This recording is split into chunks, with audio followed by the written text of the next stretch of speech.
professora de Geografia e hoje a gente vai entender um pouco mais sobre revoluções industriais aqui no Explicador Virtual.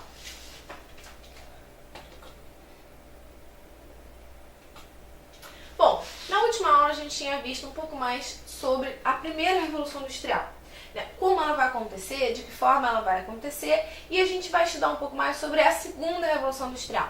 A primeira Revolução Industrial ela tem uma característica de modificar e de introduzir no mundo a produção industrial. Ela é muito importante porque ela inclusive vai alterar a relação não só dentro da Inglaterra, mas a relação entre os países, fazendo com que alguns países se tornem produtores de produtos industrializados, enquanto outros países vão ficar sendo responsáveis pela produção de matéria-prima. Naquele contexto, e durante bastante tempo, a relação era mais ou menos entre colônias e metrópoles. As colônias, elas forneciam matéria-prima e as metrópoles forneciam produtos industrializados. No passado, manufaturados e, nesse momento de Revolução Industrial, industrializados. Isso é muito importante porque, inclusive, o processo de Revolução Industrial vai afetar a organização dentro da Europa e a busca por mais matérias-primas. Isso a gente vê um pouco mais pra frente, inclusive quando estuda sobre África, quando a gente estuda a África.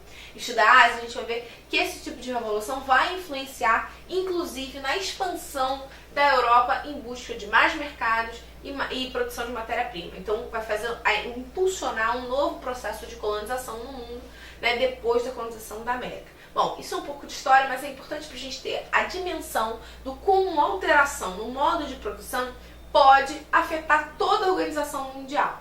A gente tem uma nova relação de trabalho, a gente tem uma nova alteração. A segunda Revolução Industrial, ela também vai ter esse impacto. Por isso que a gente chama de segunda. Alguns autores acreditam que ela é uma continuidade da primeira. Mas a gente costuma separar a primeira da segunda porque eu tenho introdução de novos pensamentos e nova organização. Pois bem, a primeira coisa que pode se falar sobre a segunda Revolução Industrial é que ela vai funcionar a partir do século XIX, ela vai se desenvolver a partir do século XIX. A proximidade com a primeira também faz com que a gente entenda, alguns autores entendam como uma só, mas podem ser entendidas como separadas. E uma das coisas que a gente pode entender também, como a gente tinha visto na primeira, que a utilização do carvão, ela é colocada como uma nova forma de organização, de produção e de desenvolvimento tecnológico. Nesse momento eu vou ter a utilização do petróleo. E a utilização do petróleo também uma energia, também um combustível fóssil, mas com uma capacidade energética muito avançada. Essa utilização dessa nova fonte, desse novo recurso energético, ele é fundamental para acelerar o processo de crescimento desse novo modelo de indústria. Uma observação aqui é que nesse momento eu tenho uma expansão dessa produção para fora da Inglaterra. Eu coloquei aqui especificamente os Estados Unidos. Porque os Estados Unidos vão se tornar os grandes líderes dessa segunda etapa. Vão avançar muito esse crescimento. Mas não é só os Estados Unidos não, tá? A gente pode também colocar a Inglaterra, outros países da Europa, como sendo países que vão desenvolver a sua industrialização também nos moldes da Revolução Industrial e também vão acelerando isso. Algumas características são importantes, uma delas é que eu vou não substituir, mas eu vou adicionar a indústria automobilística nessa produção, produção de carros, principalmente nos Estados Unidos. E também eu tenho uma informação muito importante quando eu falo sobre origem política e ideológica nesse momento. A partir da segunda Revolução Industrial, ganha força um movimento ideológico chamado de liberalismo. O que isso significa? Significa que vai surgir uma corrente de pensadores que vai acreditar que o Estado não deve regulamentar a economia, que vai acreditar que eu tenho que ter o livre mercado e a livre demanda. A partir disso, eu vou criar fundamentos para que eu possa legitimar uma expansão desse modelo industrial. Porque ele não deve ser regulamentado pelo Estado, ele deve ser liberado pelo Estado, ele deve ser livre e ter um acesso livre. Esse liberalismo, inclusive, é um liberalismo que vai se inspirar nas ideias do Adam Smith, que é um teórico que vai atribuir ao mercado um poder de autogestão, que ele vai chamar de mão invisível. Então o Adam Smith vai dizer que o Estado tem uma mão invisível, ou a mão invisível do mercado. O que isso significa? Significa que a simples organização de lei de oferta e demanda, ou seja, quantas pessoas querem vender de um produto, quantas pessoas querem comprar de um produto, que isso é suficiente para que você tenha uma regulação. É aquela história. Qual é a melhor regulação do Estado? Qual é a melhor regulação possível do mercado? Não é o Estado. A melhor regulação possível do mercado é o próprio mercado. Porque se um produto não é bem realizado, não é bem feito, não está bem desenvolvido, esse produto por si só já deve ser abolido, porque ele vai ser substituído por um produto para uma mercadoria melhor. Claro que depois vão surgir outras teorias que vão desdizer essa relação de mercado. Mas isso, inclusive, é muito importante para a gente entender o Brasil, porque essa ideia de liberalismo vai servir de base para o entendimento de outras técnicas, de outras teorias, como, por exemplo, o neoliberalismo.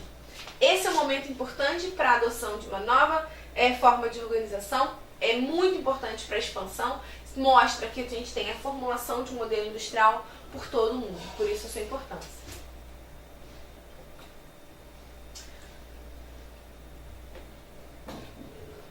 Bom, uma das coisas que são muito importantes, que vão ser geradas, vão ser organizadas dentro desse processo de revolução industrial, é que a segunda revolução industrial ela é um marco de uma mudança na organização fabril. Antes, você tinha um espaço um tanto quanto caótico dentro da indústria. Você não tinha na fábrica uma organização. Você tinha simplesmente as máquinas e a organização ela era tida pelas máquinas. Bom, a partir de um tempo, você vai ter o desenvolvimento de uma teoria que vai falar, olha, existe uma forma mais interessante de você organizar essa relação. Essa fábrica ela não precisa ser organizada de forma caótica, ela pode ser organizada de uma forma mais organizada. E para isso, uma das coisas que vão surgir, uma das teorias que vão surgir, é a teoria de separação entre quem pensa e quem executa o trabalho. Quem vai desenvolver isso é o Taylor e vai gerar uma teoria chamada Taylorismo. É importante se dizer que o Taylor não tem fábrica, então ele não coloca o Taylorismo em prática, é uma teoria mesmo, ela nunca é colocada em prática. Essa teoria ela vai fazer a seguinte diferenciação. Eu tenho o trabalhador pensante, que é aquele que vai desenvolver o pensamento, e o trabalhador operário, que é quem executa esse trabalho. Ele vai reparar que quando você separa a fábrica em áreas de produção, eu ganho em agilidade. Por quê? Se você tem que pensar no que você vai fazer, você demora muito mais tempo do que se você está simplesmente realizando um trabalho automático. Então ali eu coloco uma diferenciação. Esse trabalhador pensante aqui, ele vai ser desempenhado por uma mão de obra qualificada. Hoje em dia, a gente pode entender que os engenheiros de produção executem esse tipo de tarefa. Ele vai pensar qual é a melhor estratégia para você desempenhar uma atividade. Enquanto a mão de obra operária, ela é uma mão de obra especializada. Agora você observa aqui a mão de obra especializada. A mão de obra especializada, e quando eu digo mão de obra especializada, eu não estou falando que ela é especialista ou que ela tem um curso de especialização.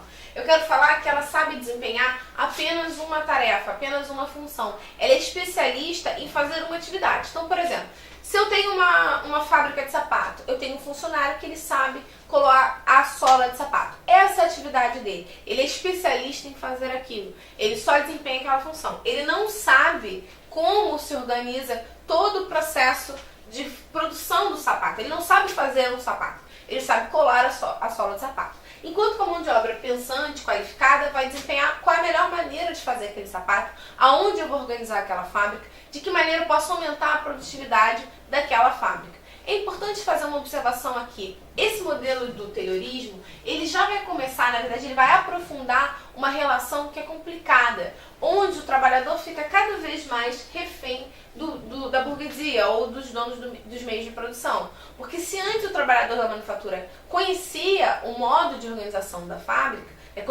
do produto, quer dizer, ele não vai conhecer mais. Ele não tem acesso a isso mais. Ele está refém de uma produção. Se ele for demitido daquela fábrica, ele não vai poder fazer sapato, por exemplo, para vender. Ele não conhece esse processo. Então isso é uma das características que vão se aprofundar no modelo do Taylorismo. Mas o último lembrete isso não é uma teoria posta em prática, é apenas uma teoria que vai ser utilizada mais para frente, mas tem esse marco de ser uma divisão de trabalho na organização da fábrica. Nas próximas aulas a gente vai ver outras formas de organização e as outras revoluções industriais. Tchau!